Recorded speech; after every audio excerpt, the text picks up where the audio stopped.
Hi guys, welcome back to my channel, or welcome if you're new here. Today we are going to be doing my January wrap up. It is February 4th, so it's been a few days, but I am finally able to sit down and record this video.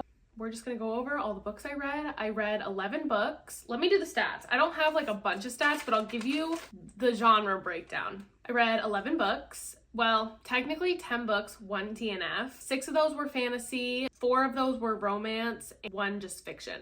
Kind of a little bit of everything. Definitely a lot of fantasy because it's like wintertime, which is like the peak of fantasy for me. I very much mood read this past month, and yeah, let's just get on into it. I'm gonna go in order of the way that I read these books. First book I finished on January 1st was Nothing Like the Movies by Lynn Painter. This is the sequel to Better Than the Movies.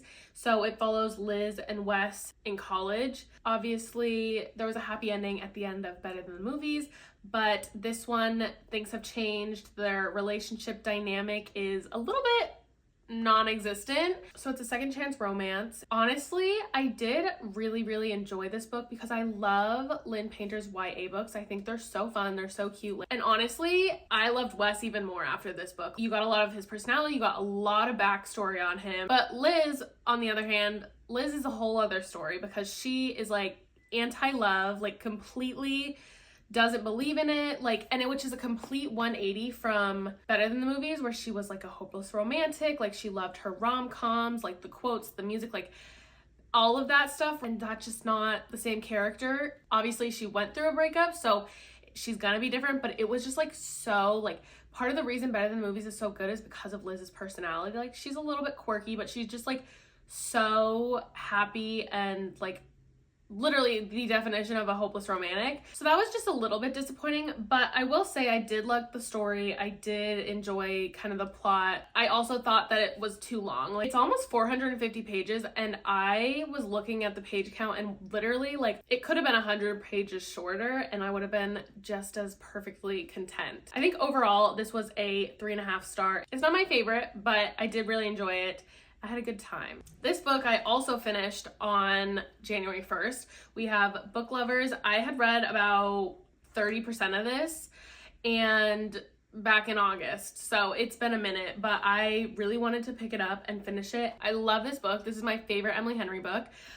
Basically, if you don't know what it's about, it is about Nora, who is a literary agent, and Charlie, who is an editor, and they're both they come off as cold because they're very work driven and very work focused. It starts off with they have a meeting and Nora's late, and it's just like bad vibes between them immediately. He wasn't very happy about the whole running late thing, so they kind of started off on a bad foot. But when Nora and her sister Libby go to Sunshine Falls, North Carolina, Charlie's there. So yeah, you just kind of follow that. But I will say I like the banter in this is unmatched. And it's not your typical romance book where everything's like, it's almost like two grumpies, but they're not grumpy. They just kind of seem that way to everyone else, but you really get to know Nora. And I don't have any complaints about this book. Want to reread it again, but like actually over the summer and finish it this time. So this was obviously a 5-star. It was a reread, so it's not like my first 5-star of the year, but I'm always gonna enjoy my time reading this. Third book is The X-Files by Jessica Joyce. This follows Eli and Georgia. It is a second chance romance. They used to be together and they broke up. They're both like best man and woman for their other best friend, Adam. Everything's going wrong with Adam's wedding, so Eli and Georgia team up and go to the wedding venue like a week early and try to solve all the last minute problems that have arisen. The venue is where they grew up going a lot, the three of them. So obviously memories come up. It is very similar in those overarching ideas to Happy Place by Emily Henry, but I did really enjoy this. I thought that the plot was fun. Like they are just like trying to do everything they can to save this wedding, and everything just keeps going wrong. So it kind of made for some like lighthearted moments, but there were also some very deep emotional feelings involved. I also only have one tab in this whole book, so let's see what it says. When I say I'm still in love with you, I mean the first time I saw you and right now. I mean every second in between. I'm so in love with you that I feel like I can't breathe. I think it every time I look at you, every time you let me in or you laugh or you look at me like I mean something to you. Anyway, I ended up giving this book a 4-star. Next book I read was The Legacy by Elle Kennedy. This is the 5th book in the Off-Campus series. I kind of want to say it's like the 9th book between the Off-Campus and the Briar U series because there are cameos of the Briar U couples. It's essentially just 4 novellas following the couples from the Off-Campus series, like a few years after they graduate. It was an enjoyable read. I honestly just wanted to finish the series, but Elle Kennedy, all the novellas, it was like 400 pages, so each novella was like 100-ish, and it was super quick. Like, Elle Kennedy's writing is super quick, super short chapters. I'm glad that I finished the series, but it was nothing special, so I gave it a 3-star. Next book I don't have with me, I was also reading on my Kindle, was Fear the Flames by Olivia Rose Darling. This was my DNF. I think I literally got like 8% in, and I couldn't do it. I just think it was the writing style and also just the beginning of the story. Essentially, all I know is that the main character is like a lost princess, but she is now the queen of her own kingdom that's like secretive, and she's a secret, so like no one knows that she's the lost princess, and she was bonded to like 6 dragons or something when she was a baby. Those dragons are back at home with like the king, like her father, and essentially it's like a dragon heist between her and the male main character, who just randomly kind of appeared and immediately knew who she was, like the missing princess. It just felt very immature to me, just like the writing, the way they were talking. Like, it also felt kind of insta-lusty. It's supposed to be like enemies to lovers, but it's literally not, because like they have their first interaction is them like enemies, but that's it. And then the rest, like, they're like looking at each other a little bit differently, or like being like having nicknames. Like, it's just not, it was just like too quick. So yeah, I did DNF this book. I really wanted to read it because of the Bookmarked podcast episode that they're doing in February, their monthly book club. However, I couldn't do it. I'm still gonna watch the podcast. I'm just gonna get all the spoilers, which I'm okay with, because I want to know what happens. I can't finish it, which is really unfortunate. Next book I picked up was The Invisible Life of Addie LaRue. I really don't know what it was about this book, but I just picked it up at the right time for me. I had heard like criticism that the beginning could kind of be slow, but I didn't even feel that way. I was just engrossed immediately, and it didn't lose my attention. And then especially once you get to a certain point, I think the end of like part 1, I don't exactly know, but once you get to the end of some part, there's like a huge twist that I just didn't expect. And honestly, maybe I should have expected it, but I didn't read the back. And I also, if you haven't read this, I don't think you should. The only thing I went in knowing was that Addie had bargained in 1714 with a god, and that god took away her name and her presence, or her existence basically. Took away her name, took away her existence, so she could go have conversations like when she leaves, or if she gets out of sight, like they just don't remember her. And they can't say her name, she can't say her real name, but in turn, she's free and immortal, so she can go do whatever she wants, which obviously comes with challenges when nobody can remember you. Definitely very interesting. Again, that's all I went in knowing, and I just like thoroughly enjoyed this book. It surprised me so much, like that I did love it so much, but again, I think it was just a right book, right time, because I've been meaning to read this and I didn't want to do it a disservice, so I didn't pick it up till I felt ready, and then when I did randomly, I was like, I was ready. This was my first actual 5-star of the year. I loved it so much. I would definitely recommend if you haven't read it. I know I'm kind of late to the game, but it was one of my favorite reads this month, so it was my favorite new read.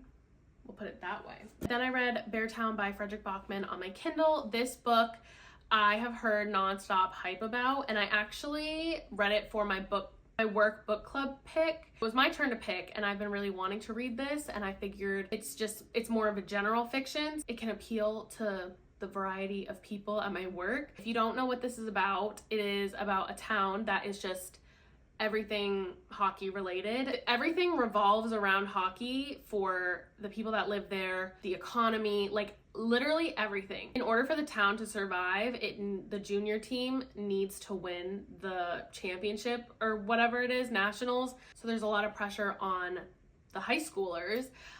But you also just get point of views from so many people in the town. At first I was kind of like, how are these random people connecting?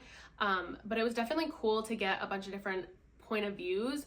I will say the conflict in the book, I didn't think it was going to go there. The only thing I went in knowing was what I just explained, but it definitely took a turn. I still think it was good.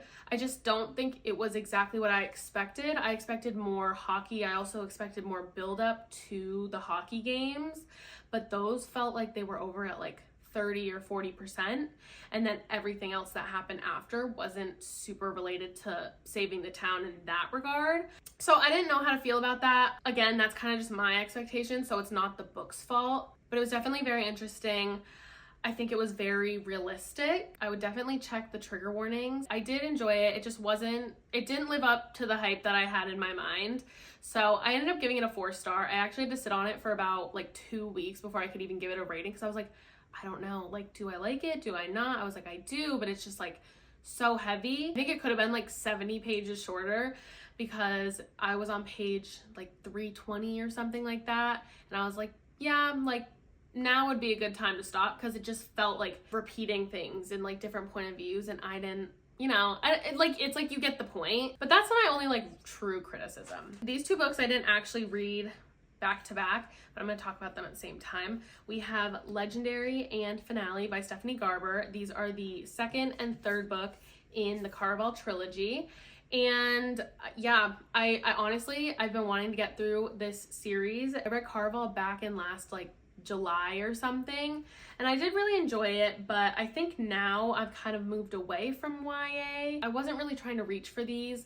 The reason I did end up reading them is because my Libby holds came through for both of these books, and I was like, you know what, now's the time. I had some drives, and they weren't long audiobooks, especially when you listen to them at like 2x or 2.5. Legendary follows Scarlett's sister Donatella. Scarlett's the main character of Caraval, and then Finale is a little bit of both of them. This book just felt too long, and this book, I don't know, it just felt kind of all over the place. There was a lot going on. Same with this one, but in a different way. I thought the plot itself in this book was a little bit more interesting, but it just felt like it kept going, and I was like, I'm done. I think maybe if I had physically read the books, I would have cared more, but I also did find myself kind of tuning it out. So take that how you will, but I ended up giving both of these a 3-star. The last 2 books that I read were Fourth Wing and Iron Flame. I had to do my reread because Onyx Storm came out recently, and I was just like, you know what, they're on Kindle Unlimited. I did my rereads. I loved them even more than the first time I read them. This is like a 5-6-star series. Like, these are my favorite fantasy books, which I know it says a lot. Fourth Wing itself, so good. That one obviously got a lot of hype for a lot of good reasons. Iron Flame at first didn't get a lot of hype, but I loved this book even more. I thought, even though it was longer and maybe there were some slower parts, first of all, I didn't think there were any slow parts, and second of all, I just was so invested the whole time that it just kept my attention. Like, it didn't matter to me. I just kept reading. I will say, on the reread, I definitely feel more connected to so many of the characters, which I love, and I feel like it was really good that I did read these before going into Onyx Storm, because there are a lot of names in Onyx Storm, a lot of locations. Trying to remember all of them is a lot, so I'm ultimately very happy that I reread these. Also, I love to be in this world, so I'm not complaining about that. These were also 5-star reads for me. Again, they were rereads, so, you know, it's not anything new there. Those are all the books that I read in January. I feel like I had a good reading month for the most part. I read more books than I thought I was going to be able to, so I'm super happy about that. Comment down below books that you guys read in January and books that you are looking forward to reading in February. If you're new here, definitely hit that subscribe button, and I will talk to you guys in my next video. Bye!